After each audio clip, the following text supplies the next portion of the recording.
તો ગરમીના પ્રકોપની અસર મૂક અબોલ જીવ પર પણ વર્તાય છે। પક્ષીઓ અને પ્રાણીઓમાં ડિહાઇડ્રેશનના કેસ વધ્યા છે। હોસ્પિટલમાં રોજના 50 થી 60 પક્ષીઓની સારવાર થઈ રહી છે। રોજના 30 થી 40 શ્વાન અને બિલાડીઓને સારવાર આપવામાં આવી રહી છે। 50 જેટલા પક્ષીઓને ડિહાઇડ્રેશનની દરરોજ અસર થાય છે। પાંજરાપોળ ખાતે પક્ષીઓ માટે દવા અને કુલરની વ્યવસ્થા કરવામાં આવી છે, તો સોસાયટીને વૃક્ષો પાસે પાણીના કુંડા મૂકવાની અપીલ કરાઈ છે। અમારી પાસે રેગ્યુલર 50 to 60 બર્ડ્સ આવે છે જે જનરલી હીટ સ્ટ્રોકના શિકાર થયેલા હોય છે। અને જ્યારે એનિમલ્સ ડોગ કેટની વાત કરીએ ત્યારે એવરેજ 30 to 40 ડોગ્સ અને કેટ જે હીટ સ્ટ્રોકના શિકાર થઈને અમારી જોડે આવતા હોય છે। જ્યારે બર્ડ્સ અમારી જોડે આવે છે ત્યારે અમને કૂલ અને ઠંડુ એન્વાયરમેન્ટ પૂરું પાડીએ છીએ, એમને કૂલરની અંડરમાં રાખીએ છીએ।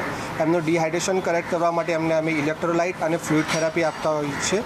સિમિલરલી ડોગ્સ અને કેટમાં બી હીટ સ્ટ્રોક જ્યારે હોય છે ત્યારે તેમનું ટેમ્પરેચર 106 ડિગ્રી ફેરાનહીટ જેટલું થઈ જતું હોય છે ત્યારે અમે એમને ફ્લુઇડ થેરાપી આપતા હોઈએ છીએ, એમને સ્ટેબલ કરતા હોઈએ છીએ। ફર્સ્ટ ઓફ ઓલ આપણે ઘરની બહાર ઠંડા પાણીના કુંડા મૂકવા જોઈએ, એમાં ઇલેક્ટ્રોલાઇટ્સ અને ફળોનો રસ આપણે એડ કરી શકીએ છીએ।